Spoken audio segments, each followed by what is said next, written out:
Of course he knew. But for a while he just didn't know that he knew. Yes, I think this needs some explanation. You see, when you put blinders on a horse, it can only see what's right in front of it. But she knows there's something more. She can hear, even smell. But he doesn't see, until he turns his head. One day, John Fillmore Cunningham turned his head. No, one day people turned her. For him. Let me bring you up to speed.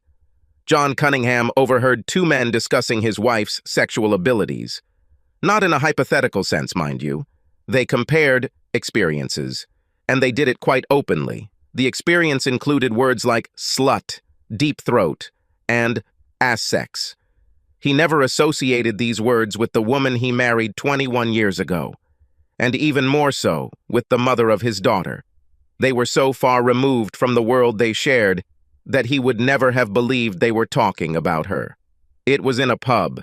He was there with colleagues to celebrate the fact that every week has an end, even this one. Two men were on the other side of the glass partition. It was only partially transparent, so he only saw fragments of them.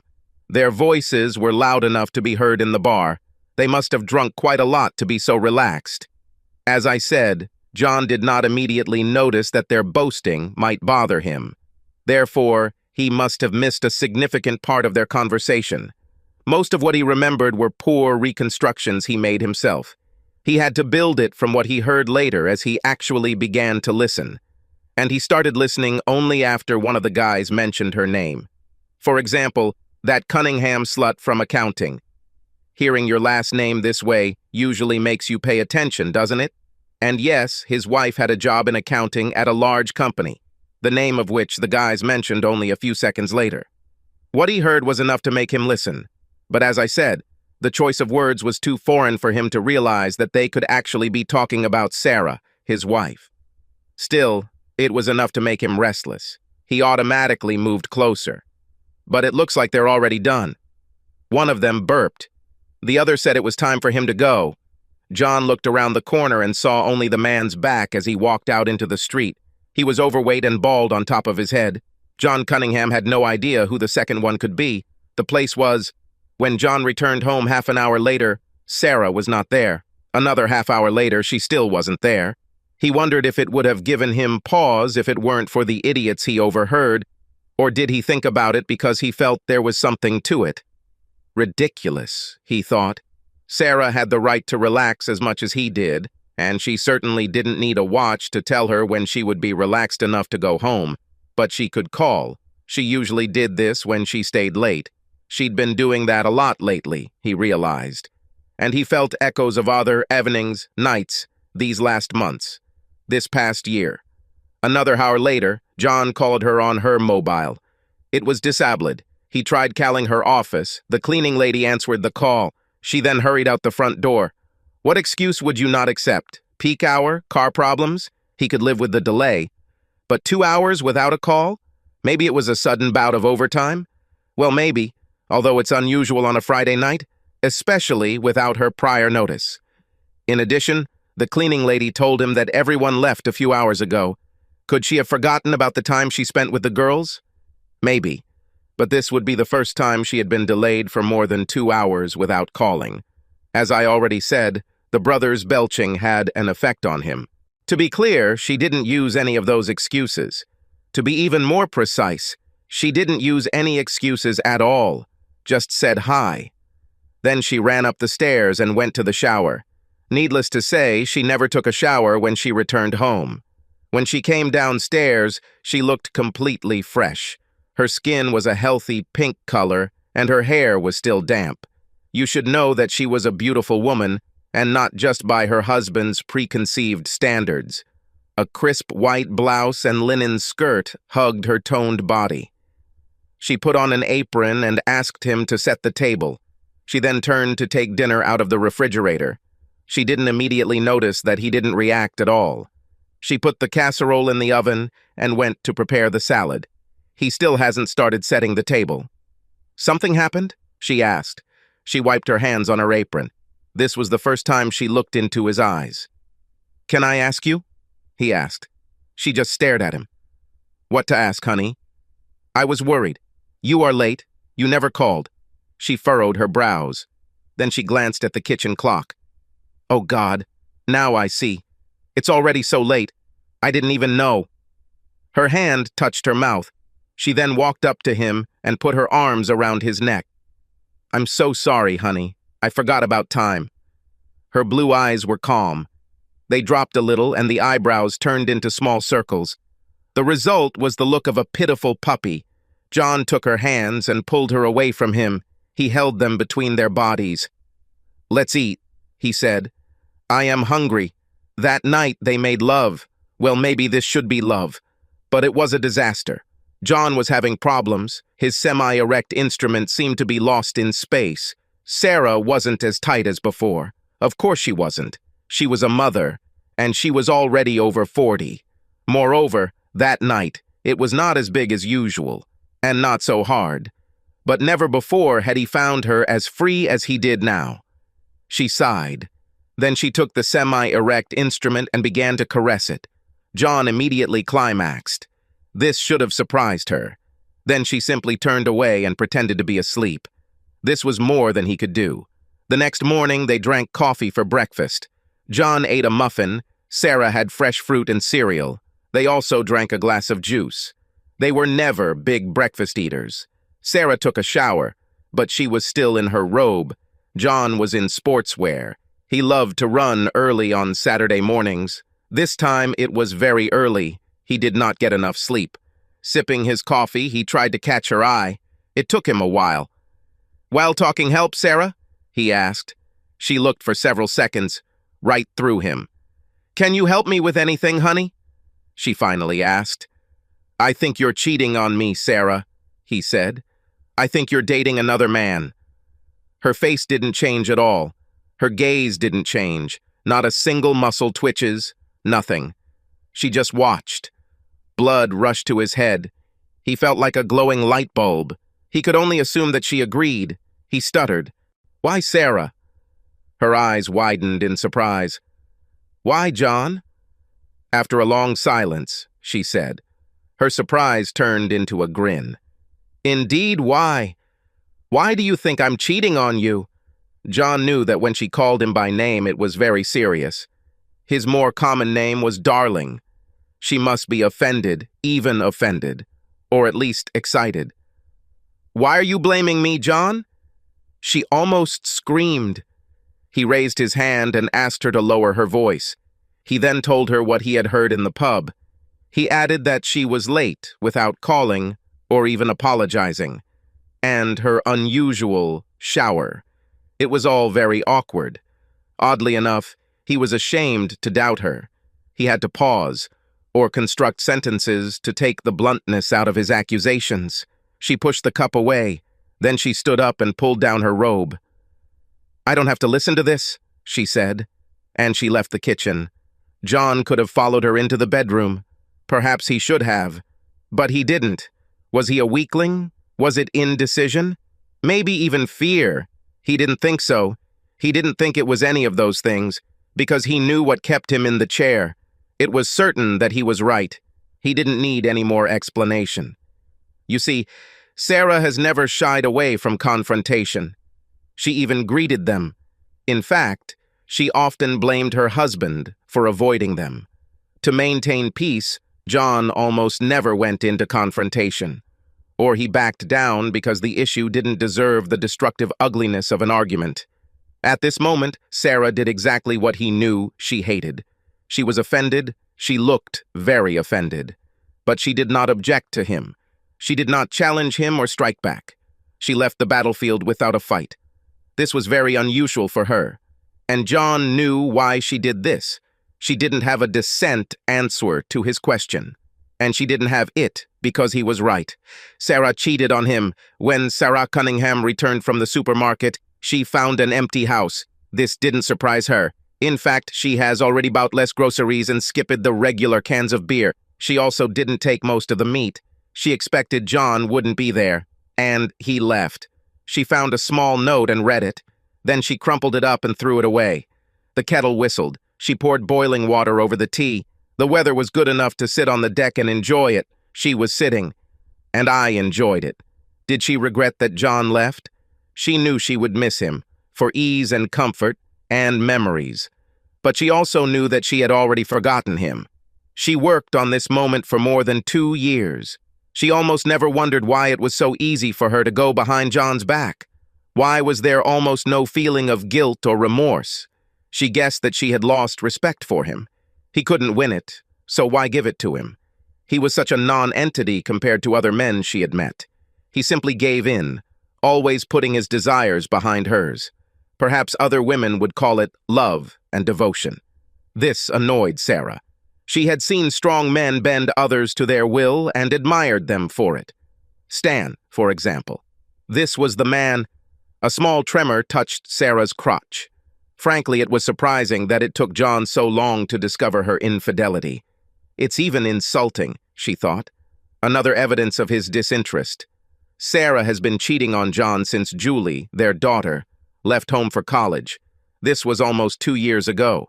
At first, it was small affairs and adventures, flirting that got out of control. But in recent months, she had finally given free rein to the insatiable lust she had been feeling for years. She was once again amazed at how easy it was to find young, delightful lovers. She was a beautiful woman. She maintained her attractiveness. In fact, she spent most of the money she earned on this. Especially after she started working full-time, a significant portion of her income was spent on wardrobe, lingerie, and hair and makeup. She winced at the thought that John never objected, and did he even notice? She was over 40 years old. At times, she could pass for the mother of the young men she had sex with. But they flocked to her. From the very beginning, she knew that this was her life. She also knew from the beginning what she would do if John found out about this. If he doesn't accept this, she will prefer her new life to this dull existence with him. She will offer John a divorce, or she will agree with what he offers her. She will never give up this newfound life. But she also decided from the beginning that she would not provoke exposure. She will hide it as best she can. She would never have sex with them at home, and she would never leave without a compelling explanation. She also wouldn't make love to John immediately after having sex with another man. She felt she owed him this. In fact, she was proud of herself for being so thoughtful. Over the past year, she has shared a bed with several of her male colleagues, and even some clients. Most often, this happened one-on-one in a car or at a party. But there were also motels and hotel rooms, and sometimes threesomes. All this was easy, pleasant, and gave great pleasure. This also helped improve her self-esteem, and this led to a promotion and a rather nice bonus. To her surprise, John gave no indication that he suspected anything. In their marital bed, she remained as conservative as ever. Their lovemaking was vanilla, boring, and, thank heavens, rare. She even liked this predictability. But now, finally, she challenged fate. Everything has changed. The excitement of the forbidden has long passed. Keeping a secret became more of a nuisance than an incentive. And of course, now there was Stan, and that wonderful thing he asked her for. Stan joined the company 6 months ago. Oh, Stan Milton. Tall, blonde, strong, rapidly climbing the corporate ladder. He was alluringly masculine, confident, powerful, young, stunningly fit, and recently divorced. Did she love Stan? If not, then why did she treat him so casually? Why was he always in her thoughts and dreams? If not love, then what made her knees weak? And Stan? Did he care about her too? Well, of course. He told her about this more than once. Why else would he ask her? Stan in it was heaven. He was far from gentle, mind you. He was big, rough, and unceremonious. And she enjoyed it. She needed Stan. She had to have it. She had to be free to become his devoted lover, walk with him along a new, exciting path, to be alive, to be young again. That Friday afternoon, 2 colleagues and casual lovers were talking a little loudly in the pub at her request. She herself spent the entire day having sex with Stan at the motel. She stayed up late without calling. Then she hurried home and did not make excuses. But she took a long time to shower. Even John must have noticed. But to make it even more meaningful, she made sure they made love later that night. He should have had a chance to notice her slobbering looseness. She was surprised that he couldn't get fully aroused. He never had such problems. But then it dawned on her. He knew, or at least he should have a strong suspicion.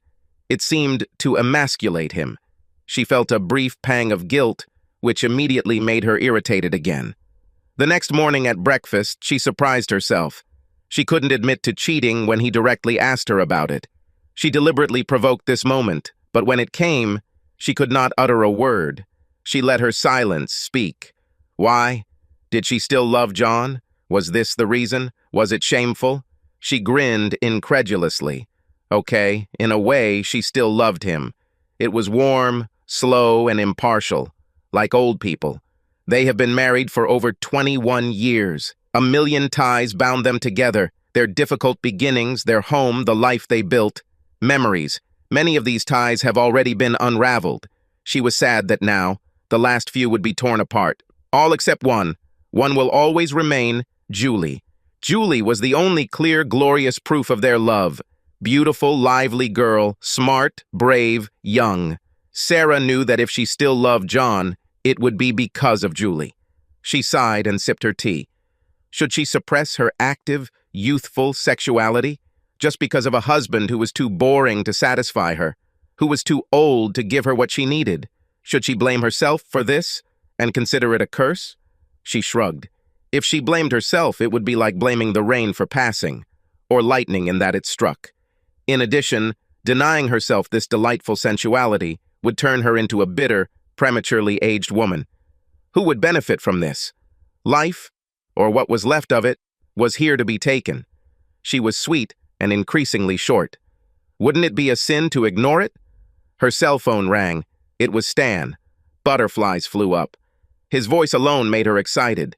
Yesterday he told her that she was special, the best he's ever had, much better than all these young bitches. Sarah smiled and confirmed the date. It would be the first time to host him at home, but by no means the last. Sarah giggled. Life was good. She stood up and went upstairs to try on her new silk outfit. There was a spring in her steps. Did he ever know his wife? This is probably what husbands think about when they find themselves in his position. This is probably the most difficult question for a man. The answer may be to ridicule your entire existence, like a tablecloth torn out from under the crystal and porcelain, leaving a mountain of broken illusions. You may be surprised that he didn't see this coming. Of course, he saw how she began to move away over the last year, but he thought it was because of the empty nest, and he believed she had thrown herself into her work, going from a few days to a full-time job. But mostly, yes, he didn't notice. You see, many men don't live in the present. They live around him. Their thoughts are busy with projects and dreams, mainly about the future. They love challenges, to build, to create. They plan together and tell each other how important it all is. And of course, they should know how good they are at it. Obsession is the word. Because of this, John had a poor understanding of people. He almost never stopped to look at them, and he was no exception. Men are like boys on the beach who band together to build a sand castle, or in the forest will clog creek. The world shrinks around them. They only see the current project, the task, and they know they are safe. Their back is covered. At least that's what they think. When they plan their exciting projects together, they trust that they will be lovingly taken care of. Are they naive, or do they take it for granted? Women find it difficult to understand this point of view, and it is difficult for them to hide their contempt. At best, they gently joke about it and shrug their shoulders. Women live in the present. It belongs to them. They love to meet and talk, weaving a collective web that spreads in all directions. This is the fabric of the present time. It supports families, communities, jobs, even entire cities. It's a confusing labyrinth, and they instinctively know their way, but men don't. They don't even have time to see the web. That's why they fall into it so easily, I think. Women are sweet and beautiful spiders. They catch men. They envelop them. And from now on, men leave the whole world to them. John pondered his thoughts and realized that he was delusional. His thoughts weren't as organized as usual. Leaving the house, He parked his suitcase at a correspondingly dreary motel a few miles down the regular highway. Then he went for a walk. Or rather, he walked. Since he married Sarah, he had not taken such walks often. She was a city person. Her idea of a vacation consisted of beaches and shopping centers, tanning, and a general improvement in her figure. As a child, John loved to hike. In high school, he explored country trails and mountain routes. In college, he found like-minded people to hike deserted canyons and raft the wildest rivers. Then he began to court Sarah. She was too tough for him. I guess that's what they call it when a serious guy falls in love with a party girl. John knew that he was a strong but beige-colored rock for her frivolous sea surf. She was incredibly beautiful, and she drowned him in her passion. He loved her. He drank it in huge sips. He looked like a lost traveler crawling from a wounded desert. I don't think he ever fully understood why she wanted him. Maybe she didn't understand either. It was probably love. After all, when you can't explain what's happening, why not call it love? Or art? They were so close in those early years. They shared sweet and hard times. They found pleasure and fun in everything. We traveled and made discoveries. And they created Julie. She was an absolute gem. Moreover, her birth was difficult. It never endangered her or Sarah's life, but this meant that they should not have other children. At the hospital, Sarah had a hysterectomy in which the uterus is amputated. Is fidelity a sign of true love? John thought so. If Sarah had to, then so should he.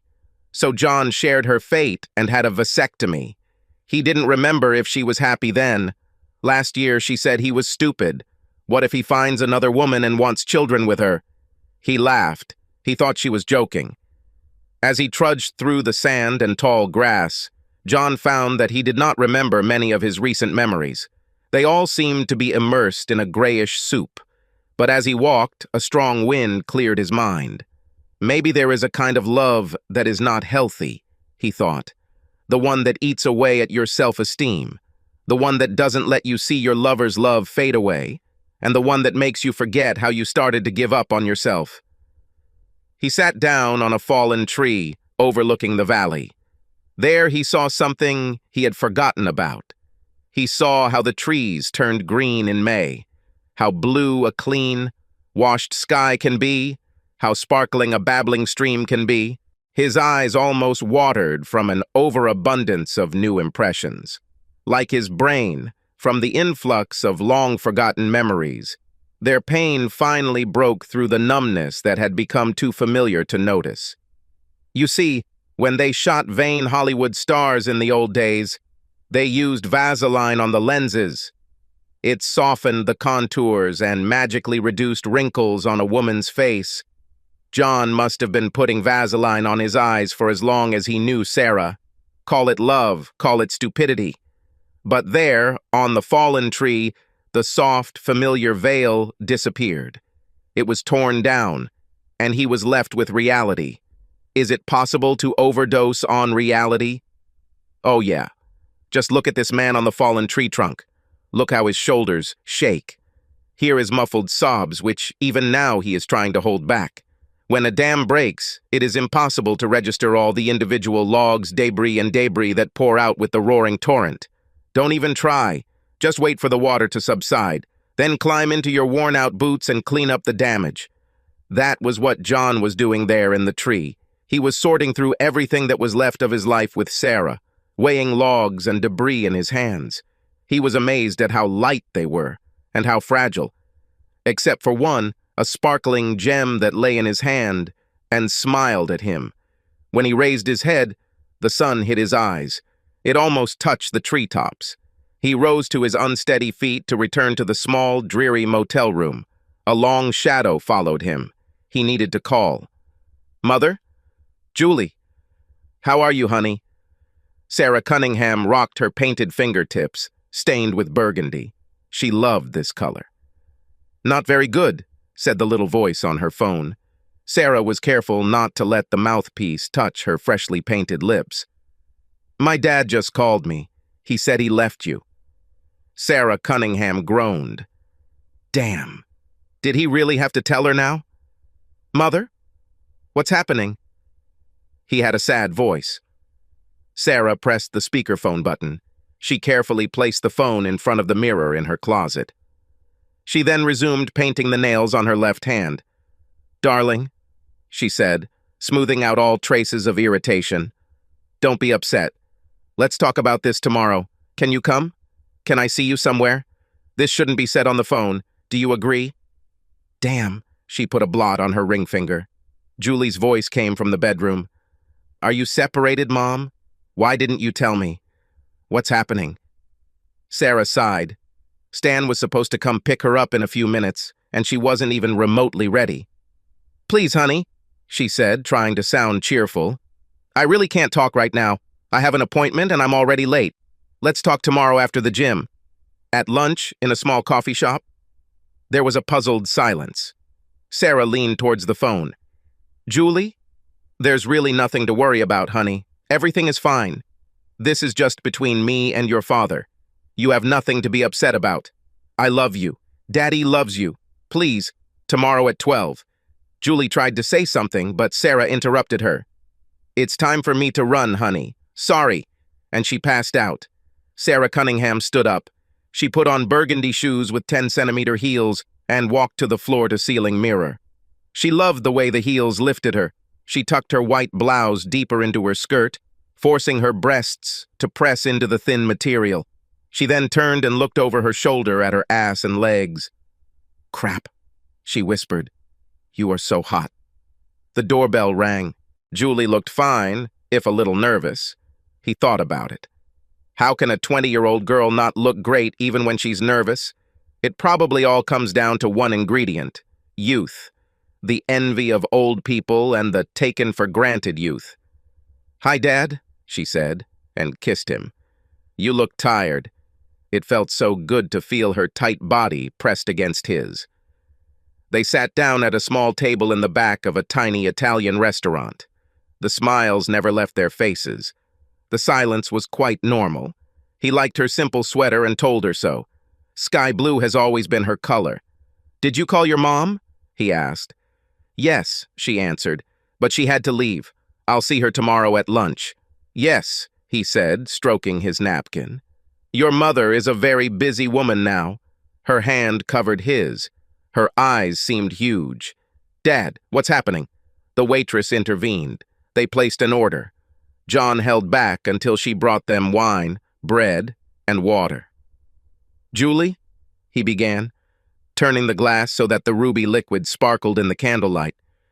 Your mother doesn't need me anymore. She sighed. What do you mean, Dad? What? He silenced her.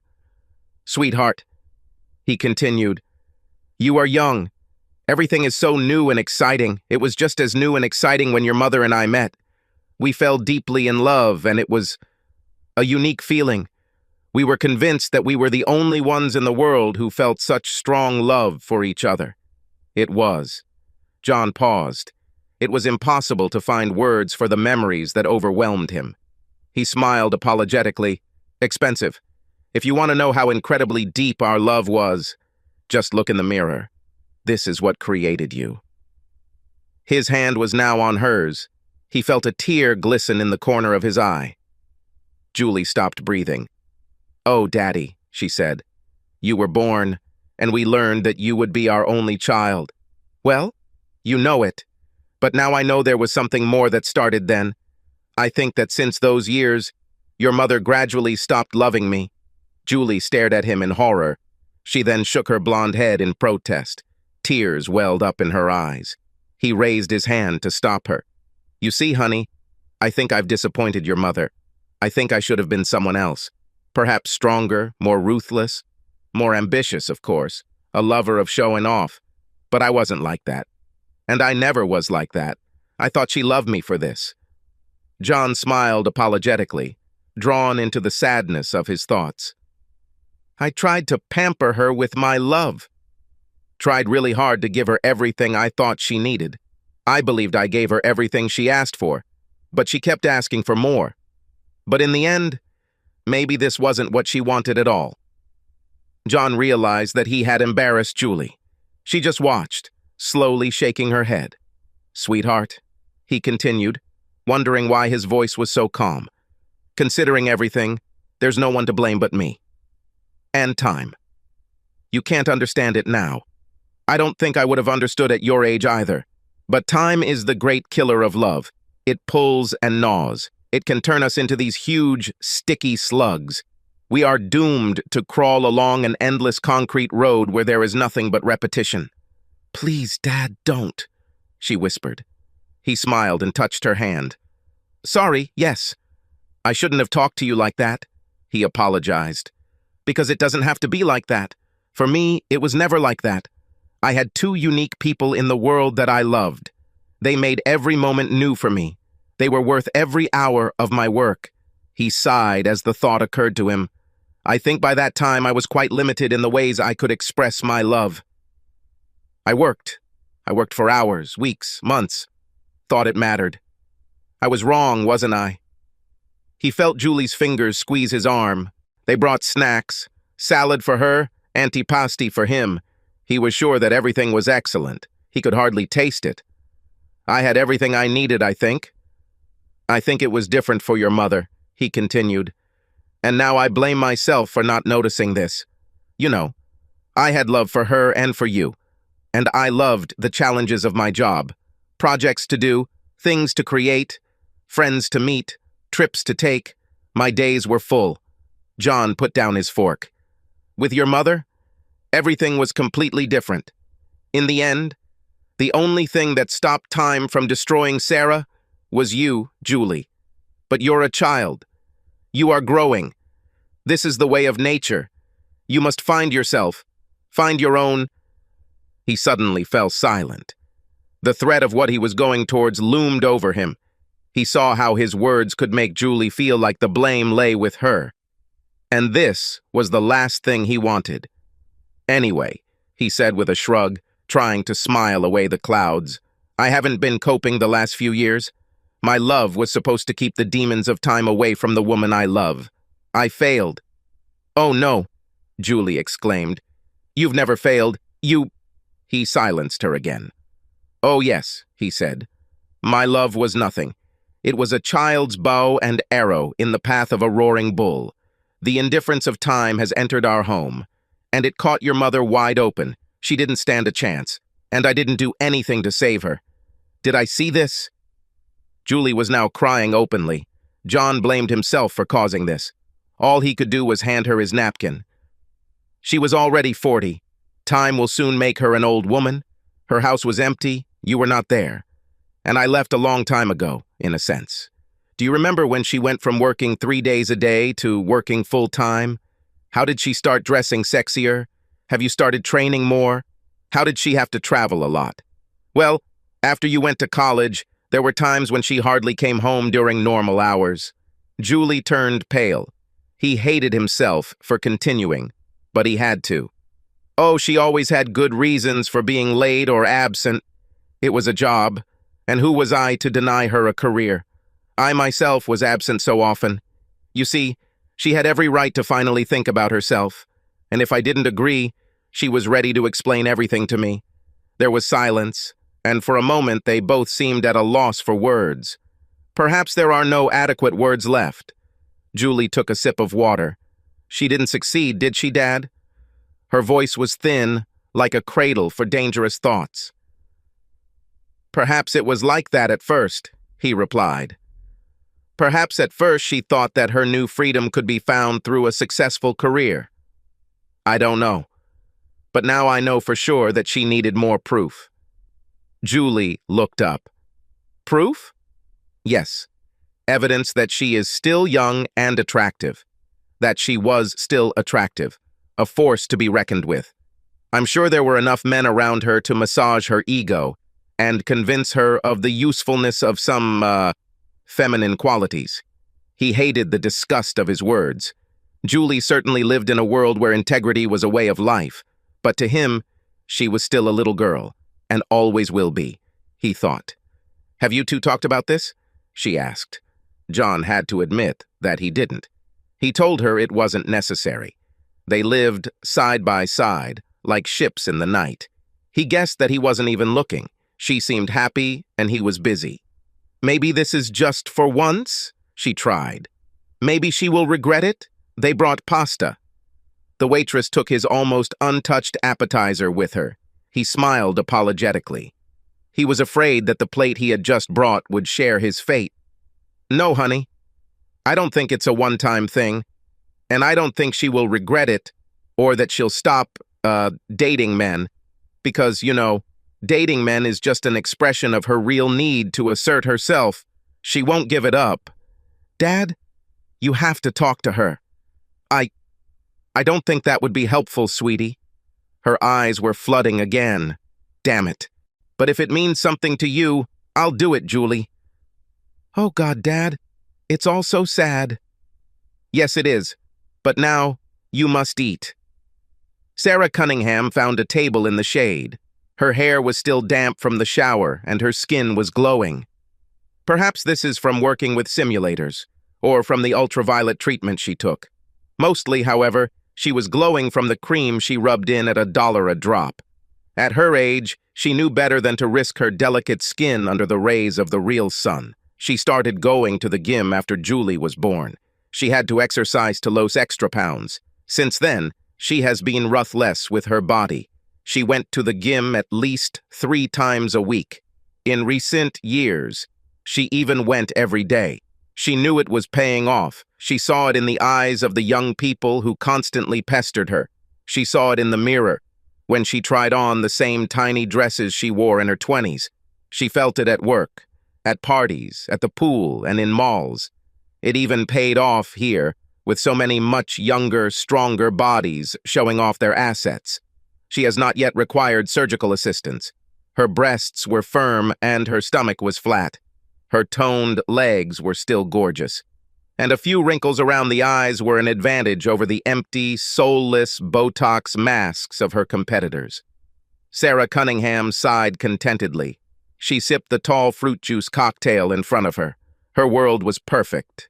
And then her pink bubble burst. On the other side of the terrace, a young woman appeared. She had the same blonde, dancing curls, the same flawless skin and sparkling blue eyes, the same cat-like gait, smooth and relaxed, legs, but her blonde hair was real. They shone more from the sun. The jumps were easier. Her skin glowed deeper. In her eyes, there was a unique sparkle of innocence, and her gait did not betray guile. There was no calculation in it. The girl did not even seem to notice that many eyes were watching her. She was just Julie, and that was enough for her. Sarah saw her daughter making her way between the chairs and tables. She felt a pang of jealousy in her chest. Oh, of course not jealousy. Maybe envy? Just a pinch of envy? She rose to hug her daughter, but her lips only kissed the air. We exchanged pleasantries, told the latest news, and ordered a second juice. Then there was silence. Julie knew her mother never made small talk, and it had never bothered her before. But now it was disturbing. Now she felt the indifference on which it was based. Dinner with her father changed her attitude towards her mother. This did not change her. On the contrary, Sarah seemed to have moved from the shadows to the sun. New details appeared, soft outlines became clearer. Julie saw her mother the way she saw most of the people around her, with a clear, analytical look, with the gaze of an adult woman, no longer a child, perhaps still a loving daughter, but no longer unconditional. She lowered her glass. Mom, you know why I'm here. What's happening? Her mother closed and opened her painted eyelashes. She cleared her throat. Oh, honey, what a pity. But it happens all the time these days, doesn't it? We grew apart, your father and I. That happens. I'm really sorry. I always thought that we would grow old together. She sighed. This is not meant to happen. Then she extended her hand towards Julie. Please, Julie, we both love you. That won't change. Please believe me. We will always love you. Julie just stared at her. She was shocked by the ease with which her mother uttered the most banal platitudes in front of her, her 20-year-old daughter. She just quoted all this crap from glossy magazines and shitty TV shows, and she clearly believed she could get away with it. Julie waved her hand in front of her mother's face. Hey, Mom, she said. Look, It's me, remember? Julie. Your daughter? Who's almost as smart as you? The eyelashes were now fluttering in a brief frenzy. Was there a blush on the pampered cheeks? Another sigh. Yes, sorry, honey. I am horrible. Please understand I'm so upset. I really don't know how to tell you this. Why not try telling the truth? Julie was startled by her own words. She had never spoken to her mother like this. But the insincere woman in front of her provoked it. Sarah moved restlessly in her tiny designer chair. Her burgundy nails tapped the tall glass. For a second, there seemed to be a flicker of irritation in her eyebrows. Then she looked up. Darling, this is really something between me and your father. We both love you and always will. Please keep this away from you. John and I grew apart. We are no longer the same people who fell in love with each other. This happened. Let's please accept this and move on with our lives. For the first time in her life, hot anger rose inside Julie. Her voice seemed to be fighting in her throat to escape. Is that all, Mom? Is that all you have to tell me? The eyes in front of her closed. The corner of her painted lips seemed to tremble. Everything is for the better, honey. Trust me. At this moment, Sarah's name was heard from the entrance. A tall blonde man approached their table. He looked good and fit. He was about 30 years old. As he approached their table, Sarah stood up from her chair.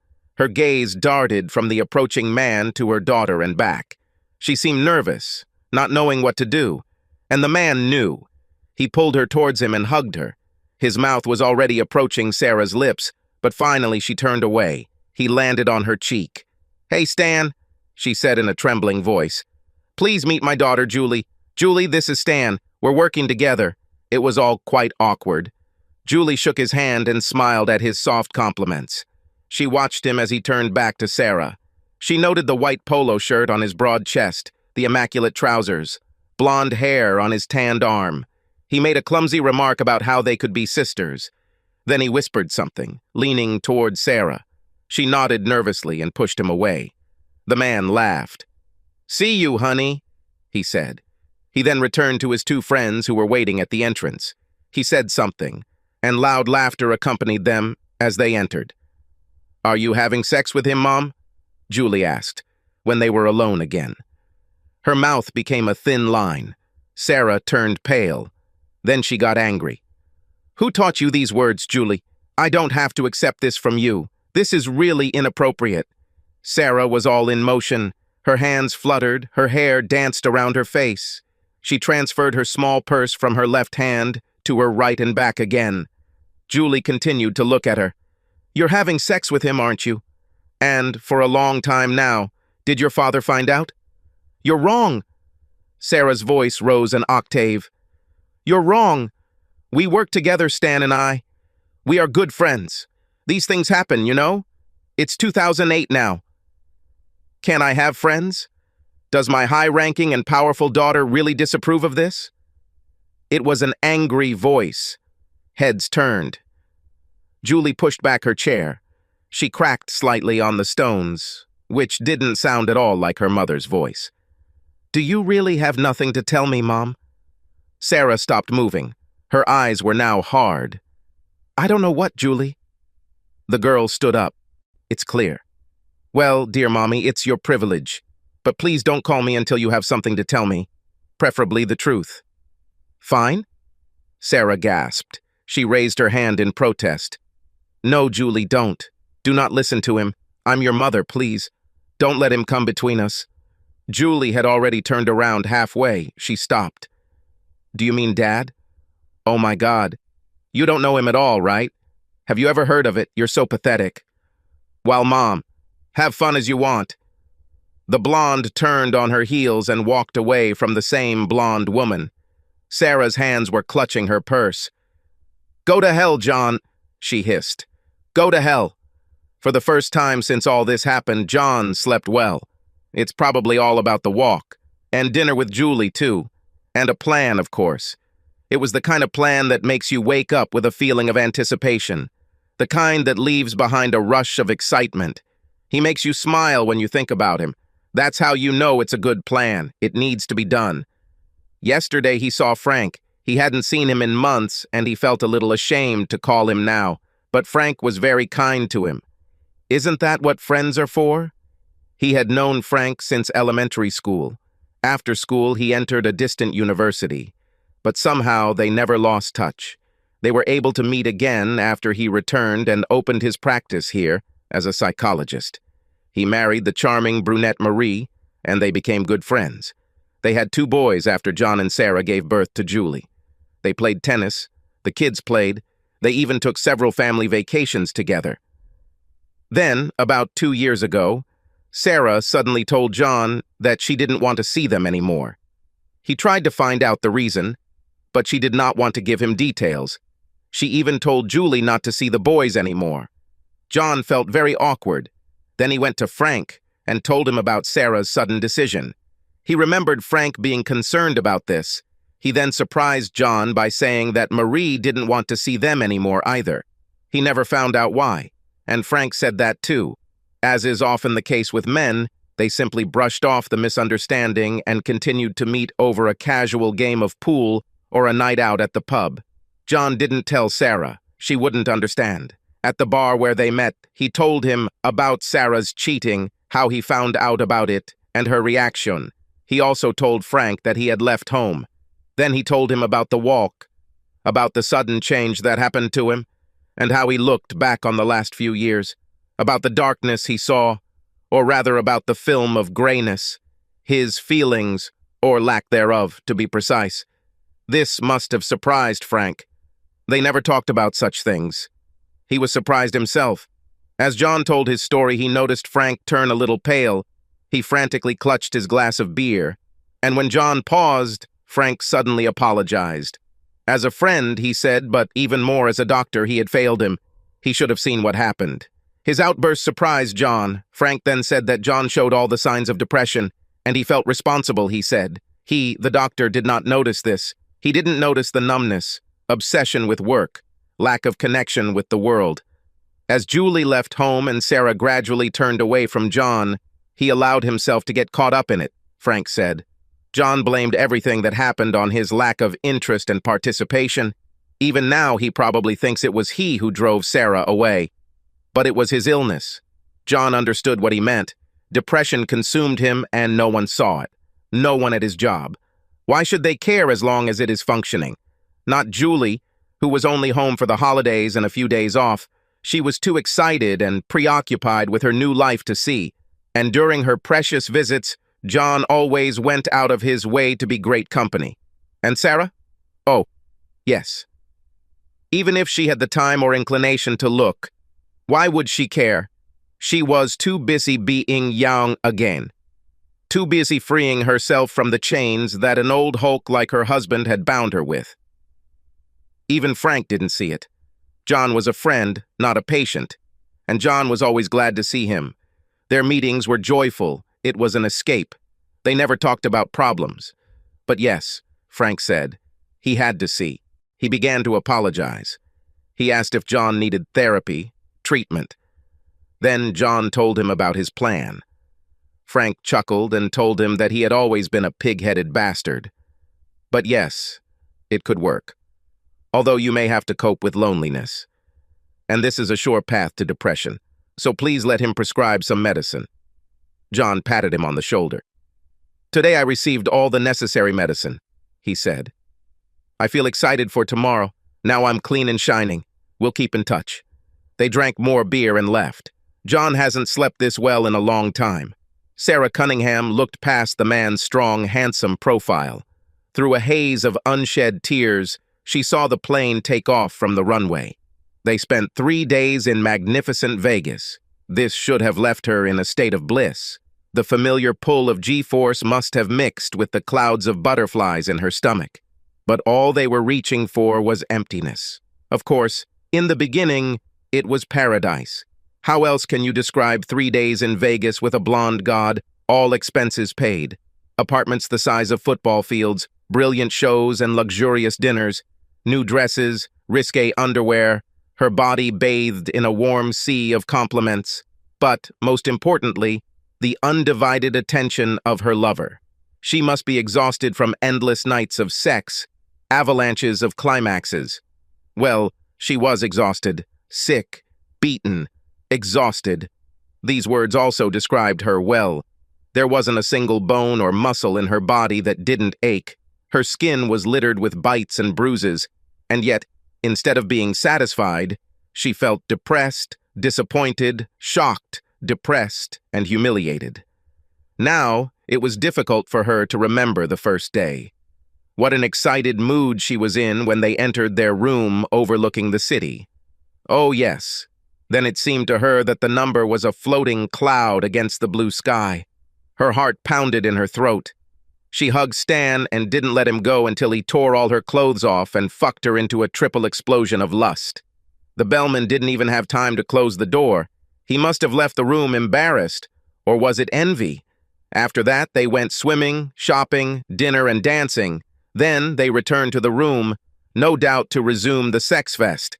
Sarah Cunningham groaned. Her face twisted at the memory. They returned to their room, everything was fine.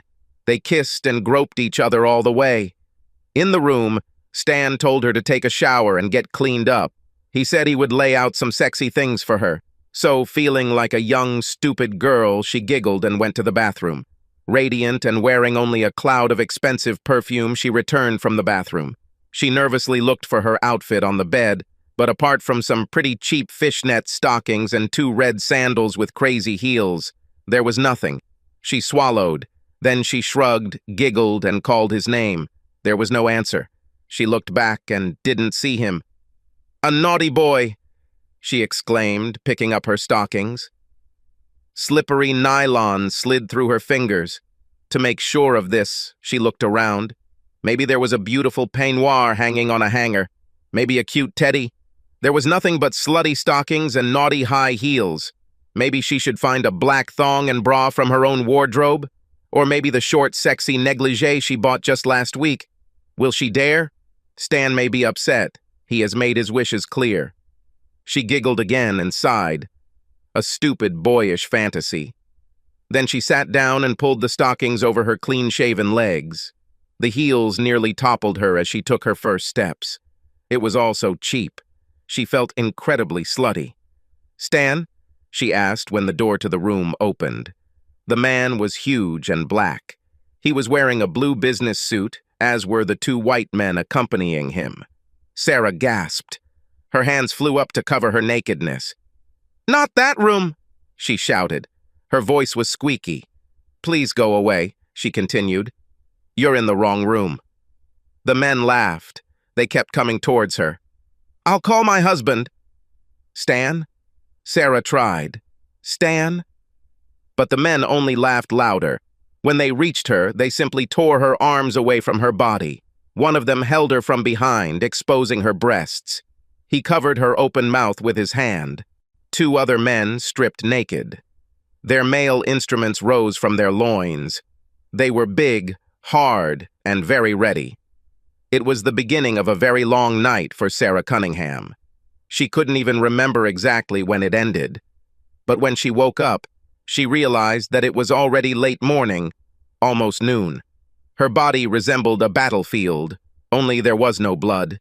Just a lot of yellowish-white mucus caked all over her skin. There was the smell of stale sex all around. The sheets stuck to her skin, and her private parts seemed to be on fire, as were her breasts, ass, and jaws. Stumbling, she reached the bathroom. The mirror made her groan. Her hair stuck out like a sticky halo. Mascara and lipstick were everywhere. And she wondered what these traces of white powder were in her nostrils. God, the shower was so good. 12 or more jets surrounded her. They massaged her sore body. The hissing water at least carried some of her fatigue down the drain. When the steam cleared, she examined herself.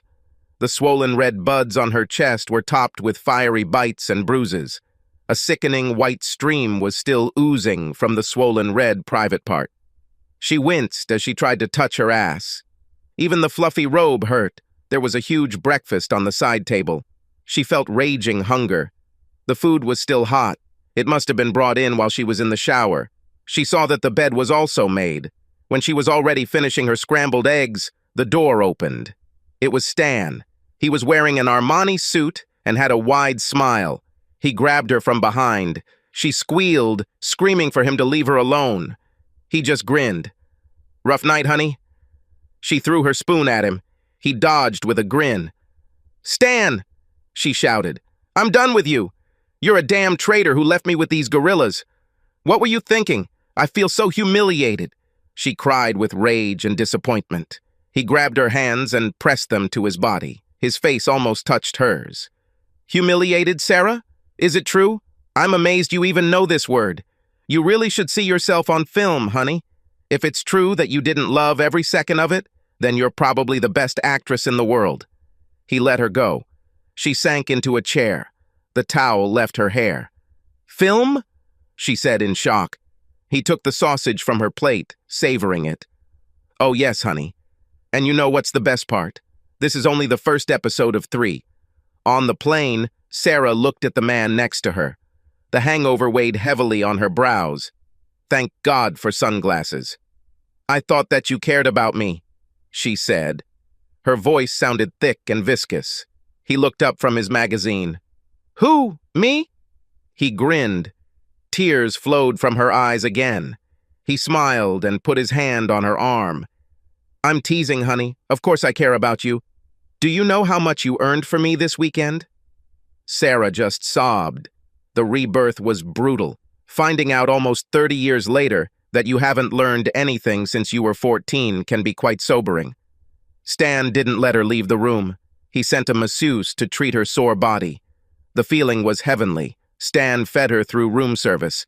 He also handed her pills and forced her to take them. Then he forced her to wear another slutty outfit, one made of black vinyl. The boots that came with it were again on platforms and impossible stiletto heels. He sent her back to the bathroom until he was satisfied with the sluttiest makeup and hairstyle she had ever worn. That second night, there were 5 men. 2 of them were overweight. One was over 60 years old. She must have passed out long before it was over. The next day, she begged him to let her leave. She tried to call. The hotel phone was dead and her cell phone was missing. In the end, she even threatened to commit suicide. This caused Stan to tear a muscle from laughing. Now they are returning. Sarah had been completely depressed the last few hours. She had a raging hangover and walked through the departure lounge like an old and frail lady. Huge sunglasses could hardly hide her suffering.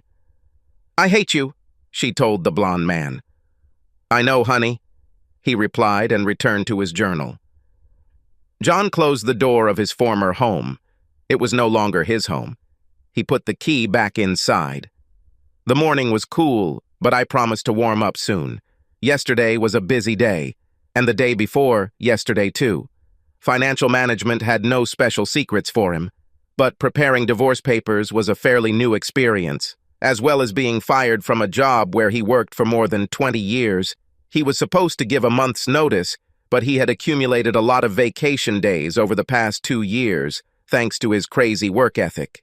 He promised to return for a farewell party. However, he knew that a lot of time would pass before it was carried out, if it happens at all. The last few days have been like wiping down an old-school blackboard. All traces of his life slowly disappeared into the clouds of chalk. He admired the perfect emptiness he left behind. The last thing John did this morning was walk around the house that was his home. Their home. It was missing things, mostly clothes, a few photographs. But somehow it felt right. The absence of all these tiny material things was nothing compared to the gaping hole inside him. He hummed as he walked around the house. He saw the photographs. He saw a book stand he made himself. He checked with a careful hand. She was still a little unsteady. He grinned. All the things he made himself had a certain personal touch. They either wobbled, did not close well, or squeaked when used. How appropriate. The last thing John did was reach into his pocket. He took out a rather thick envelope. It said, "Sarah," on the front. He placed it in the center of the kitchen table. He leaned it against a very ugly but beloved vase that Julie had made at school when she was 6 years old. Sarah will find the envelope when she returns, wherever she is. There were only 2 things in it. The first is divorce papers. The other is his lawyer's neat business card. He closed the door behind him. Silver camper shone in the early sun. John ran his hand over the aluminum cladding in admiration. The need to climb high into the cabin sent a wave of anticipation through my body. He sat down and took hold of the huge flat steering wheel. Memories came flooding back to him. He remembered sitting on his Uncle Jack's lap. His short, 5-year-old arms were spread wide to grip the huge steering wheel of his mighty truck. They drove and he drove. Jack's foot was in a boot, pressing on the gas. It was all very exciting, and everything came back. Mighty roar of the engine, wind through an open window. Uncle Jack's serious voices in his ear. "Come on, Johnny, let's hit the road." The camper came to life as he turned the ignition key. John glanced back at the quiet house. The sun was half hidden behind its facade. A small black and white cat jumped over the fence, no doubt returning from a night walk. John loved the way the big wheels crunched over the pebbles of their short driveway. "Let's hit the road," he whispered. He made his first stop quickly. Julie's campus was about 30 miles down the road. She could easily have stayed home and gone to college, but she wanted, as she said, to experience all the sensations. John was sorry that she was leaving, but he never spoke about it. Sarah, of course, openly insisted on this, with all the right arguments about freedom and independence. At the time, John never thought she meant her own. He went into a small cafe located near the campus. It was still early, but that's okay. This would allow him to be with Julie before she had to go to class. He saw her at one of the tables. Today, everything seemed so fresh and new. Checkered tablecloth, penetrating sun, her wide blue eyes, a smile on her face. They hugged. "You're really going to do this?" she said. He chuckled. "Let the old man have his stupid boyish dreams, dear." "Oh, I believe," she giggled. "As many as you can find." They ordered breakfast. The smell of fresh coffee and frying bacon almost made his lungs burst from his chest. They talked about stupid memories. Not a word was wasted on Sarah. Time flew by. He looked at his watch and grabbed her hands. "Julie," he said, "I need 3 promises before I leave." She smiled. "Only 3? 3, John said. "First, become as happy as you can." He felt her fingers squeeze him. "It's easy," she whispered. Her eyes were covered with a film of moisture. "Promise," John insisted. She reached over and kissed his cheek. "I promise," she said. "Second," he continued, "talk to Sarah when she calls you. Give her a chance." The smile disappeared. "Promise," he said. He squeezed her hands in a vice. "Dad," she said, "promise Julie." There was silence. She took a long breath. Then she nodded. "I promise, but only if she tells the truth." John looked at her intently. "Good enough," he then said. Third, he rose from the table and reached into his pocket. He took out a quarter. It glistened when he turned it with his fingers. "Julie, I want you to flip this coin. Heads are east, tails are west." He handed her a coin. She laughed. Everything was fine again. The silver flashed as the coin flew through the morning sun. He returned from the zenith and fell into her palm. Without looking, she turned her hand and slapped it against the back of the other. Then she opened it. The sheer recklessness of what he was doing sent a rush of excitement through his heart. It was fate. The freedom to let it happen made his head spin. "Tails," said Julie. John hugged her. They went out into the parking lot. Julie gasped when she saw the camper. "Wow, Dad, he is big." He walked her around. She was impressed. Then he gave her a piece of paper. It had his mobile phone number on it. It was a new number. No one else had it. "I'll keep you posted, honey," he said. "Just you and me. Promise that no one else will have this number." She promised, nodding. They were both crying. The last thing he saw was a tiny wavering dot in the side mirror. Swallowing can sometimes be hard work. The first thing she saw was the key. She expected that due to mail and papers, she would have to push the front door hard. But there was only a key. It shone brightly against the background of the dark red rug. Only John and Julie had this key. She picked it up and entered the house. The second unusual thing she saw was an empty space on the wall directly above the sofa. There was no photograph. It showed Julie and John when they went to Disneyland 8 years ago. Why did she disappear? Who took her? Nothing else he was missing. She walked into the kitchen, wanting a cold drink. From the table, a white envelope caught her eye. Sarah, the sign read. She knew this handwriting. With a sigh, she sank heavily into a chair. A blunt blow to the ass made her wince.